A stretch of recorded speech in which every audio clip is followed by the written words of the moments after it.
Paul Robert Tiendrebego est le nouveau représentant permanent de l'OIF auprès des Nations Unies. Adama Nana est élu membre de l'Organisation de coopération islamique de Burkinabé qui vont représenter le Faso à l'international. Ils ont reçu les encouragements du gouvernement. Les concours directs de la fonction publique s'ouvrent désormais aux personnes ayant un handicap visuel. Elles vont composer dans une dizaine de sections et pour 2014, c'est au total 15 000 candidats qui sont en quête d'un passe pour la fonction publique. Et puis les étalons cadets n'iront pas à la Cannes des cadets. Leur course s'est arrêtée cet après-midi au stade du 4 août. C'est le menu de ce journal. Bienvenue à tous et merci de votre attention. Actualité politique pour ouvrir ce journal et nous parlons de la 52e session ordinaire du Bureau politique national du Congrès pour la démocratie et le progrès. Une rencontre qui sera consacrée à l'examen du rapport d'activité et qui devrait également permettre de renforcer les alliances du parti. Yolande Lompo. Cette 52e session ordinaire du Bureau politique national fait suite au rendez-vous du 30 mars dernier qui a consacré la mise en place d'un comité de suivi de la situation nationale. Cette 52e session ordinaire va examiner la mise en œuvre des recommandations qui ont été faites depuis la 51e session du Bureau politique national, mais renforcée également par la tenue du Bureau politique national, la session extraordinaire du Bureau politique national et réaffirmée par la session du Conseil national. Dans son discours, le secrétaire exécutif national du CDP dira qu'ils sont prêts à recevoir tous ceux qui avaient déserté les rangs. À la date d'aujourd'hui, nous avons au niveau du secrétariat administratif plus de 3000 cartes, demandeurs de cartes de militants du CDP. Et vous savez, pour cette carte, il faut payer 1000 francs, cotisation de 1000 francs. Il faut également donner une copie de sa pièce d'identité et il faut y ajouter 2 photos d'identité. Et aujourd'hui, nous sommes obligés d'étudier la possibilité d'augmenter le nombre d'appareils qui nous permettent de confectionner très rapidement et de satisfaire à cette demande. Et à la mémoire des disparus du crash, de l'explosion au quartier Larlé et du juge Salifou Nébié, ils ont observé un instant de recueillement et de pensée pieuse. Le mouvement du peuple pour le progrès, lui, a fait appel au professeur Seni Ouedraogo pour animer un séminaire de formation cet après-midi. Pour cette première, la communication a porté sur les aspects juridiques et politiques de la modification de l'article 37 de la Constitution. Viviane Tiendrebego. Le conférencier du jour est professeur agrégé de droit public et maître de conférence à l'université Ouagadougou. Le MPP lui a demandé de traiter un thème sur les aspects juridiques et politiques de la modification de l'article 37 de la Constitution burkinabé. C'est une question d'actualité centrale dans notre pays, une question qui joue sur la paix même dans notre pays. Et il est indispensable que des responsables d'un parti politique responsable aient des positions claires, nettes, justifiées sur ces questions-là. On attend du conférencier qu'il nous fasse un exposé clair, édifiant, un exposé non partisan sur ces questions de manière à consolider les positions que le parti a déjà adoptées sur ces questions. Il y a près de 400 participants à ce premier séminaire du mouvement du peuple pour le progrès. Le professeur Seni Ouedraogo a choisi d'aborder le sujet en répondant à 3 questions dont voici la première. Le droit constitutionnel burkinabé le permet-il ?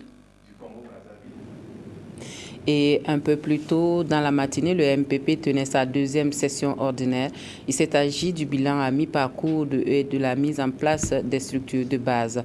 Les bureaux des unions devraient également être adoptés au cours de la rencontre. Éléonore Yerbanga. Pour la deuxième session ordinaire du Mouvement du Peuple pour le Progrès MPP, il était essentiellement question de faire le point à mi-parcours de la mise en place des structures du parti.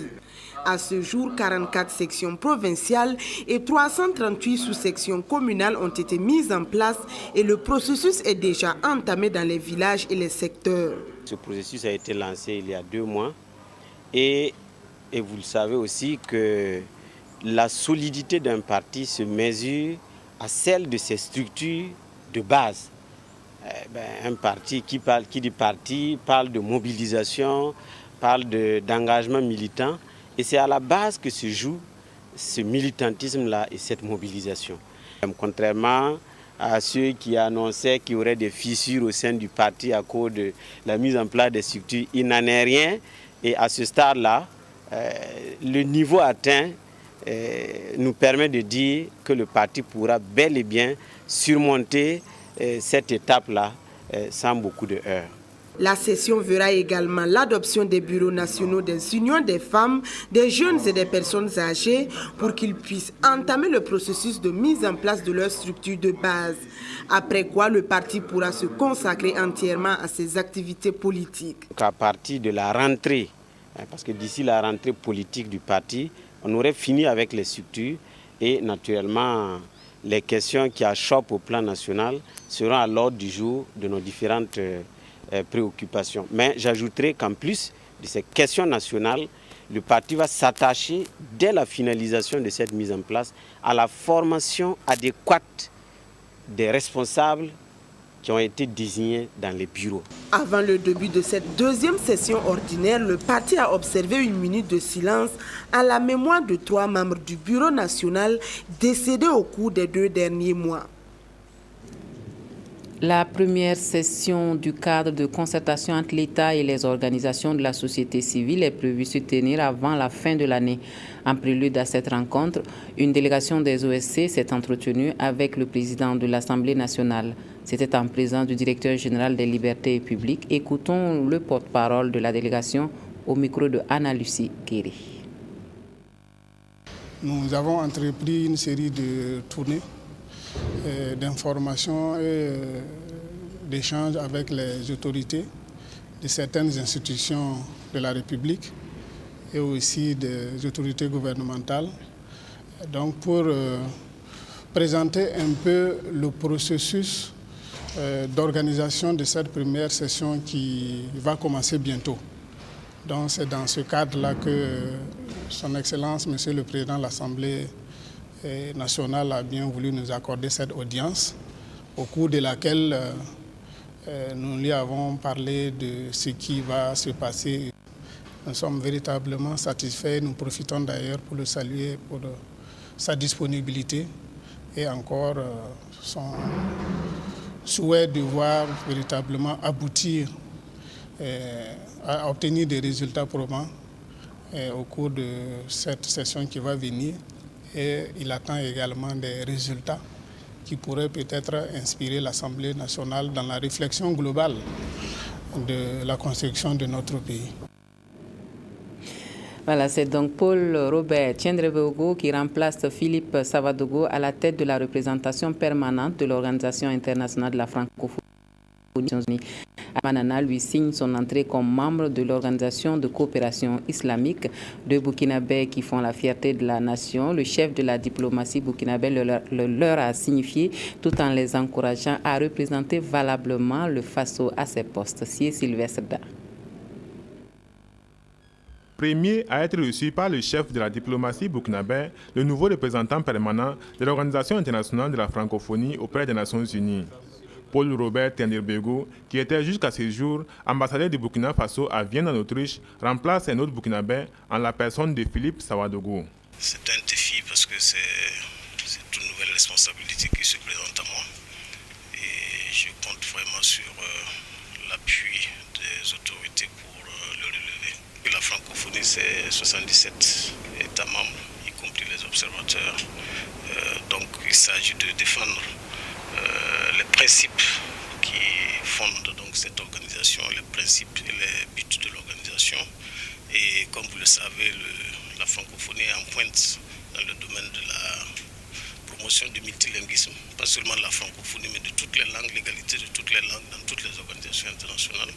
La francophonie défend également les principes de la démocratie. À la suite du nouveau représentant de l'OIF à l'ONU, c'est au tour d'Adama Nana d'être reçu par le ministre d'État.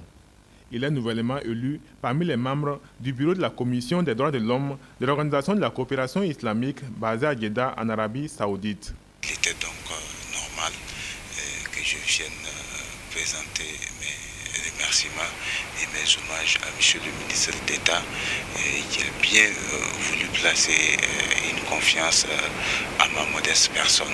Au-delà de ça, il nous a donné des conseils idoines pour mener à bien cette mission qui est quand même d'une portée capitale. Le Burkina Faso a enregistré récemment plusieurs autres nominations de ses citoyens à des postes de responsabilité dans des organisations internationales. La désignation de l'ambassadeur Tiendré Bego fait suite à la désignation aussi de M. Malik Sarr, qui représente le secrétaire général de l'OIF à Addis Abeba, qui fait suite aussi à la désignation de l'ambassadeur Samaté, qui a été désigné pour représenter le bureau de l'UNAMID à Addis Abeba.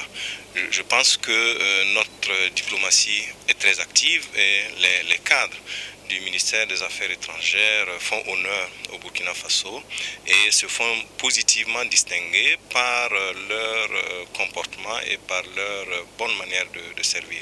Donc je ne peux que me réjouir de cela. À ceux qu'il a reçus et aux autres, le ministre d'État, Djibril Ipenin Bassolé, leur a aussi exprimé la fierté du peuple burkinabé et les a encouragés dans leur nouvelle mission.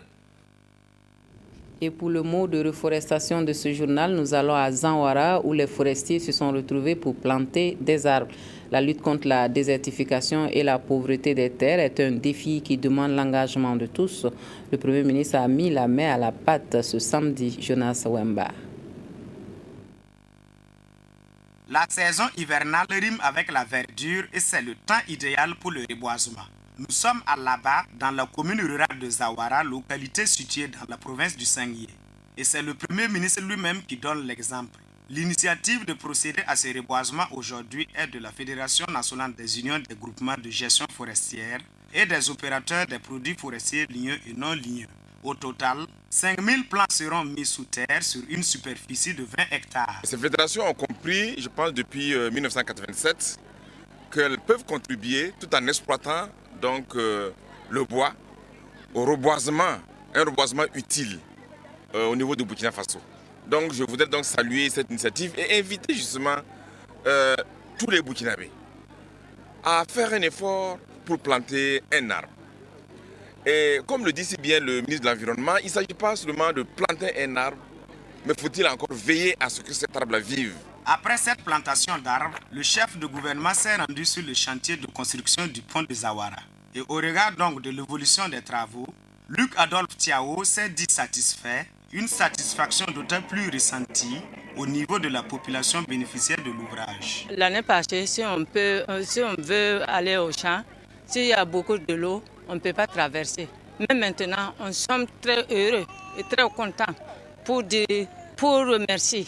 S'il y a un malade, on peut traverser pour aller à quelque part pour soigner. Ça fait des décennies que personne, en fin de compte, ne croyait à une réalité telle que nous l'avons vue aujourd'hui. Donc c'est avec une immense joie que nous saluons la venue de son Excellence et de toute la délégation pour constater de visu l'état, le niveau auquel la réalisation se trouve aujourd'hui. Quelques travaux de finition tels l'implantation des panneaux de signalisation et la pose du ralentisseur restent à faire. Et la date du 15 octobre prochain a été retenue pour son inauguration.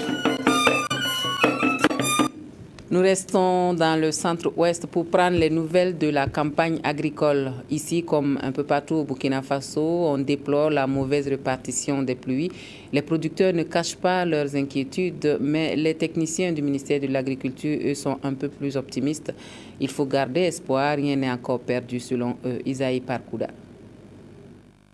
L'heure est déjà à la récolte de l'arachide ici à Ouan, dans la province de la Sicile, signe que la campagne agricole avait bien démarré.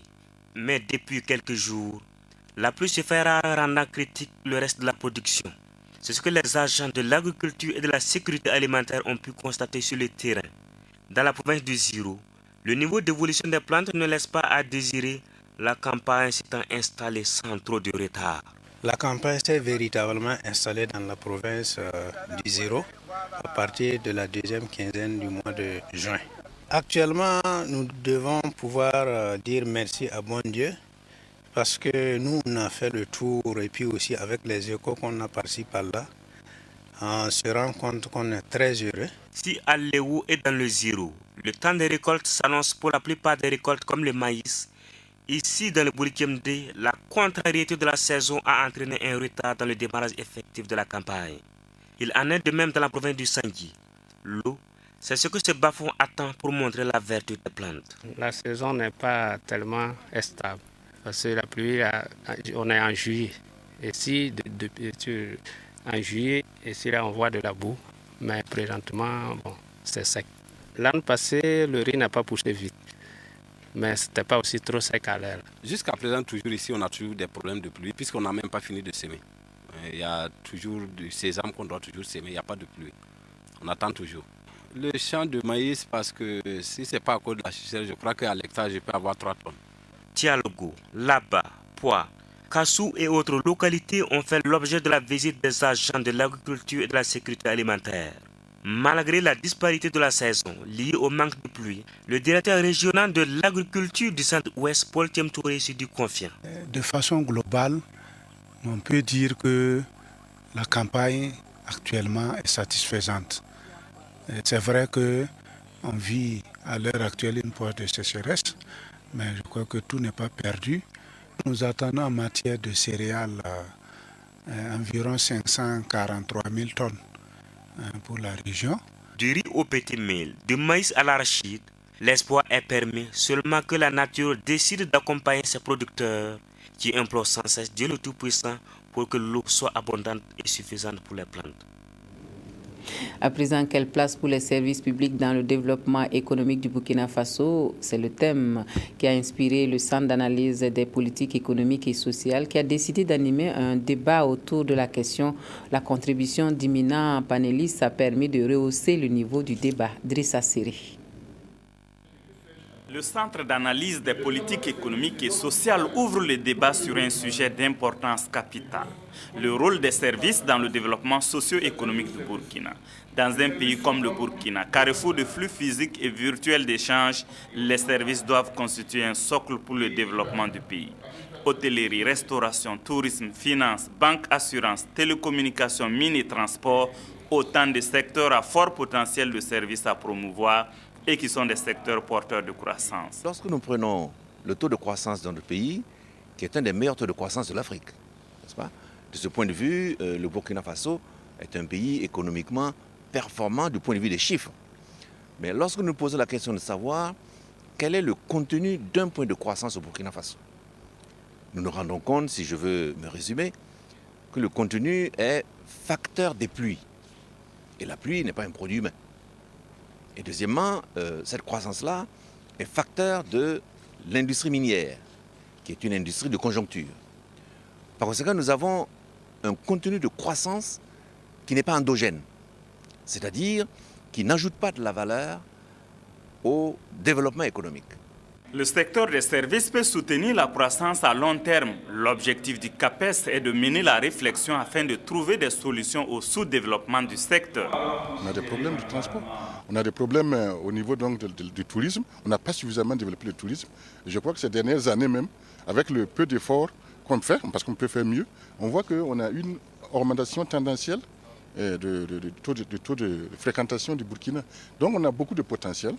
Vous voyez, même au niveau de l'organisation des conférences et autres, le Burkina excelle. Il suffit seulement qu'on mette vraiment un peu d'effort pour que nous puissions faire une attraction au niveau de la sous-région. Le constat fait ressortir qu'au Burkina, la tendance est à une décroissance du niveau des services sur ces dernières années. Dans un tel contexte, une stratégie active de promotion des entreprises dans le domaine des services à travers la création de conditions incitatives paraît impératif pour permettre au pays d'inverser la tendance. Le ministère de l'économie et des finances prend sa pause bilan pour faire le tour de ce premier semestre de l'année et définir les prochaines priorités pour la suite de l'année. Le ministre de l'économie et des finances a à l'occasion lancé un cadre de dialogue avec les usagers du ministère. Estelle Judith Assogba. Les agents du ministère de l'économie et des finances et leurs partenaires marquent une halte pour faire une évaluation de leurs actions. Au titre de l'année 2013, selon le rapport annuel, des résultats forts appréciables ont été engrangés, notamment dans le domaine des finances et de la planification stratégique et opérationnelle. Les insuffisances mentionnées se présentent comme les défis à relever pour 2014. Il faut qu'à tout prix que nous puissions trouver les moyens pour pouvoir accroître davantage les ressources internes. Et là, il faut aller dans les tomes, lutte contre la fraude, la corruption, etc. L'autre élément, c'est l'efficacité de la dépense publique. Une chose d'avoir l'argent, l'autre c'est pouvoir bien dépenser. Et là, ça pose la question des délais, des lourdeurs sur lesquelles il faut qu'on travaille pour alléger, pour permettre au ministère de pouvoir être beaucoup plus efficace. Enfin, il y a un thème qui est important pour les gestionnaires de ressources, c'est la bonne gouvernance, c'est la lutte contre la corruption. Et pour cela, nous avons mis en place un certain nombre d'instances, les directoires, la lutte contre la corruption. Et tout justement, Kassemba permet de faire une évaluation de ces structures-là pour voir comment elles ont pu fonctionner et être encore plus efficaces. Un défi majeur que s'est fixé le département de Lucien Marie-Noël Bembamba est d'offrir un service public de qualité aux usagers. C'est pourquoi, à cette première session de l'année 2014, les réflexions se mènent autour du thème « L'usager du secteur de l'économie et des finances est un acteur essentiel à l'atteinte des résultats ». Quand vous regardez un peu nos attributions, pratiquement chaque citoyen a affaire au ministère des Finances. Donc pour nous, c'est extrêmement important que nous puissions prendre en compte leurs préoccupations. Ça aussi notre rôle. Et pour cela, nous avons essayé d'abord d'identifier les attentes des usagers. Et nous avons eu à faire une enquête de satisfaction auprès des usagers. Ça nous a permis de lister les types de prestations de services d'information dont ils ont besoin. Et sur cette base, nous avons pensé que c'était bon qu'on mette en place un cadre formel de dialogue. Ce CASEM a aussi servi de cadre pour lancer l'espace de dialogue ministère de l'économie et des finances et usagers, en abrégé EDIAMEF. Ce nouveau cadre d'échange institué et le rapport annuel traduisent l'ambition de ces départements d'être une administration moderne et transparente, œuvrant au renforcement de la communication et à la satisfaction de la clientèle. Même exercice au département de l'industrie, du commerce et de l'artisanat. On passe en revue les performances à mi-parcours du cadre sectoriel de dialogue du ministère pour de meilleurs résultats. Le tout, c'est l'atteinte des objectifs de la SCAD. Nathalie Sawadogo Nabaloum. 34% de taux d'exécution des mesures physiques contre 30% au niveau financier. C'est le bilan qui ressort du rapport de performance à mi-parcours 2014 du cadre sectoriel de dialogue industrie, commerce et artisanat. Un rapport soumis à l'appréciation des membres et aux partenaires techniques et financiers. Le taux de façon globale varie entre 40 et 24%. Et nous avons à peu près 40% pour le programme artisanat et le programme secteur privé et 24% environ pour le programme industrie et 40% également pour le programme pilotage et soutien au ministère. Ils vont apprécier le rapport de performance et faire des propositions. Ce cadre sectoriel, faut-il le rappeler, donne des orientations aux activités assignées au ministère dans le cadre de l'atteinte des objectifs de la SCAD, la stratégie de croissance accélérée et du développement durable. La même rencontre de revue à mi-chemin devrait permettre au ministère de la Jeunesse, de la Formation professionnelle et de l'Emploi de planifier ses actions conformément aux grandes orientations de la stratégie de croissance accélérée et de développement durable. Jacques Lamissa Tarpaga. Pour le suivi et l'évaluation de la stratégie de croissance accélérée et de développement durable SCAD, il a été institué des cadres sectoriels de dialogue selon les centres d'intérêt. Pour que l'axe stratégique 2 de ce référentiel de développement, à savoir la consolidation du capital humain et la promotion de la protection sociale, soit une réalité, des actions en matière de jeunesse, de formation professionnelle et d'emploi sont mises en œuvre. Et la tenue de cette session à mi-parcours du cadre sectoriel du dialogue du ministère de la Jeunesse, de la formation professionnelle et de l'emploi répond aux soucis de recherche de performance et d'une synergie d'action entre tous les acteurs. Il est fait obligation au cadre sectoriel de dialogue de tenir au moins 2 sessions par an. Et c'est dans cette dynamique que le cadre sectoriel jeunesse, formation professionnelle et emploi tient sa première session qui sera consacrée essentiellement à l'examen du projet de rapport sectoriel à mi-parcours du CSD et à la planification des actions, des mesures entrant dans le cadre de la période 2014-2017. Quand on fait le point, donc on voit que le secteur jeunesse, formation professionnelle et l'emploi a engrangé des acquis fort appréciables qu'il convient donc de renforcer. Le cadre sectoriel de dialogue jeunesse, formation professionnelle et emploi a été mis sur pied en février 2013. Malgré quelques difficultés, le département a pu former 2000 volontaires nationaux, financer plus de 1600 micro-projets et créer plus de 1600 emplois. 2400 autres emplois ont été consolidés. Ils sont près de 15 000 candidats en quête d'une clé pour accéder à la fonction publique. L'innovation majeure de la session 2014 des concours directs de la fonction publique, c'est la participation des personnes ayant un handicap visuel. Elles auront à tenter leur chance dans une dizaine de sections. Les candidats composent depuis hier sur l'ensemble du territoire national. Touboum, Evelyne Dabiri. On vient pour faire gestionnaire des hôpitaux. On espère que cette année, ça va aller vu le nombre et puis on demande peu de candidats, mais on a bossé. Henriette Daourou, comme les autres 588 042 candidats, espère réussir à un des concours directs de la fonction publique. Et c'est le ministre en charge de ce département qui a donné le top de départ de l'administration des épreuves dans le centre du lycée Zenda. Dans les 3 autres centres de composition visités, l'administration des épreuves se déroule bien. Après avoir fait le tour dans quelques centres et avoir eu les échos sur l'ensemble du territoire national, parce que le concours se déroule dans les chefs-lieux des 13 régions, on peut dire globalement que ces concours sont bien partis. Ils ont démarré dans la sérénité et se sont bien déroulés toute la matinée. Sur le plan technique, on a eu quelques difficultés au démarrage ici et là, mais qui ont été dans l'ensemble rattrapées, de telle manière qu'à l'heure où je vous parle, les concours se sont déroulés dans de bonnes conditions. Des innovations ont été faites cette année avec la prise en compte des personnes en situation de handicap qui composent dans 10 concours qui leur sont ouverts. Une conférence de presse a fait suite à cette visite du ministre avec ces informations-ci. 106 concours ont été ouverts ce jour et les derniers prendront fin le 12 août. 588 042 candidats ont été enregistrés pour 14 604 postes à pourvoir.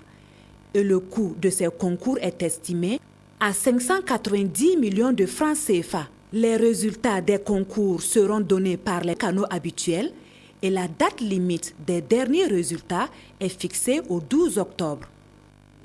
Voilà, 500 000 candidats donc pour plus de 14 000 postes à pourvoir. La QV 2014 de l'Institut supérieur des sciences de la population est composée d'une 50aine de nouvelles compétences qui devraient mettre leur savoir à la disposition de leur pays pour relever les défis de développement. Les nouveaux diplômés viennent de plusieurs pays d'Afrique. Découvrons-les avec Zalissa Sanfo. 48 nouvelles compétences prêtes à servir dans leurs institutions et pays respectifs.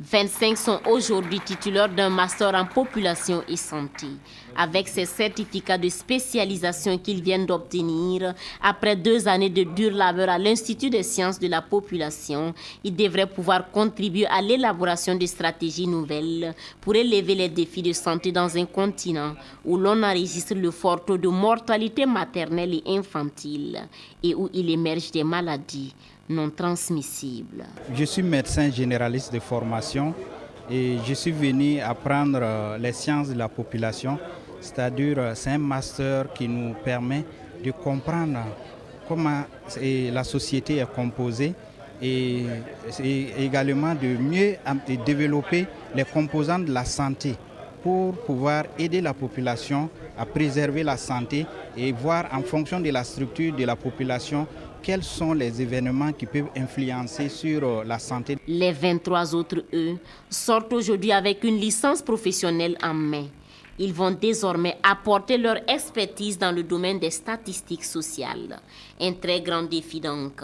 Et c'est pourquoi le parrain, tout en se réjouissant de cette sortie, a souhaité que pour les années à venir, l'on puisse enregistrer un très grand nombre d'étudiants. Nous encourageons les responsables de l'école à faire en sorte que nous puissions encore former davantage, parce que les nombres que vous avez vus aujourd'hui, ils sont 48 au total, 23 et 25, qui viennent de près d'une dizaine de pays, ce qui veut dire que par pays, nous n'avons pas beaucoup de ressources humaines. Les deux parrains, le ministre de la Santé et de l'Éducation nationale, ont mis chacun la main dans la poche, soit pour encourager les sortants, soit pour rendre la fête belle. Les populations affectées par les travaux d'aménagement du canal de Moronaba ont reçu des matériaux de construction pour leur réinstallation à Basenko, une réinstallation qui sera effective après dédommagement. Il est également prévu la construction d'une école primaire sur le nouveau site Abdul Rasmane Zongo. Plus de 300 habitants de Ouagadougou affectés par le projet aménagement du marigot du Moronaba en canal bénéficient d'une opération d'indemnisation et de réinstallation sur le site de Basenko, à la sortie nord de la capitale burkinabé. La présente cérémonie est une remise symbolique de bons d'enlèvement de matériaux de construction. Au total, plus d'1,3 milliard de francs CFA sont mobilisés pour indemniser les personnes affectées, auxquelles l'on octroie 332 parcelles. Il s'agit de remettre à titre d'accompagnement des matériaux de construction aux personnes affectées par le projet d'aménagement du canal du Moro. Ces matériaux de construction sont composés d'une tonne de ciment par ménage et puis de 20 tonnes. L'ONEA réalisera les branchements en même temps que nous aurons des branchements individuels pour chacun des ménages. Nous aurons également des latrines VIP pour chacun des ménages. La cérémonie a également connu la pose de la première pierre d'une école primaire dans ce nouveau quartier dont les futurs occupants ont déjà baptisé 2 plateaux à l'image du mythique quartier abidjanais. Je demande aux personnes affectées qui ont reçu des bons de matériel de faire un bon usage et de vivre ensemble dans la joie, la cohésion, comme on le dit, la cohésion sociale, et de se donner la main et pour bâtir cette nouvelle cité qu'ils ont baptisée eux-mêmes, la cité des 2 plateaux. Quand tu sors d'une maison en banco, pour améliorer, il faut quoi? Le ciment. Il faut l'améliorer quand même pour bien vivre. Donc très bien, c'est un bon geste et je souhaite ces gestes-là pour tout le monde. L'aménagement en canal du marigot du Moronaba long de 4,7 km entre dans le cadre de 2 grands projets dénommés Assainissement des quartiers périphériques de Ouagadougou et Développement durable de Ouagadougou.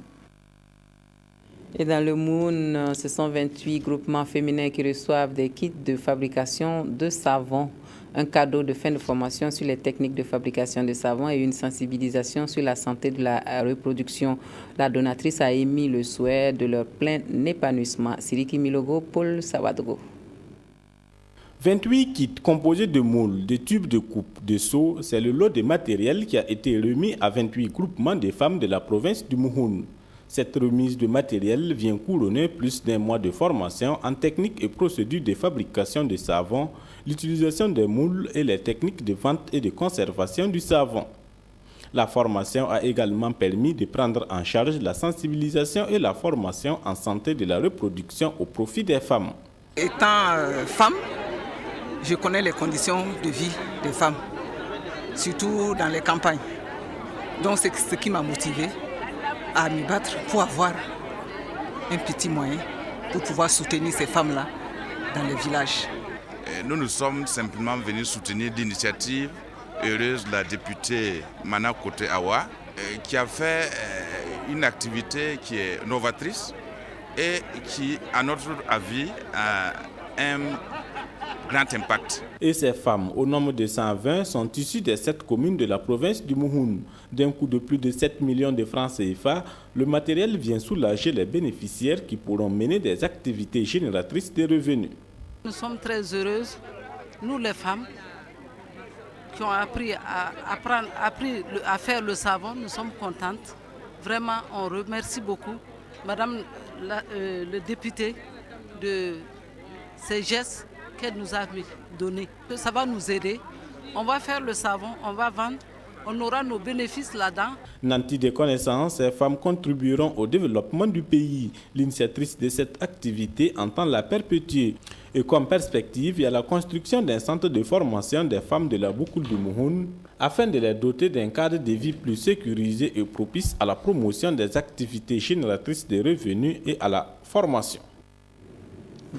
Voilà un mot de sport pour finir avec le match retour du deuxième tour des éliminatoires de la CAN des cadets qui s'est joué cet après-midi au stade du 4 août. Les étalons cadets ont été tenus en échec par les Lionceaux indomptables du Cameroun par le score nul de 0 but partout.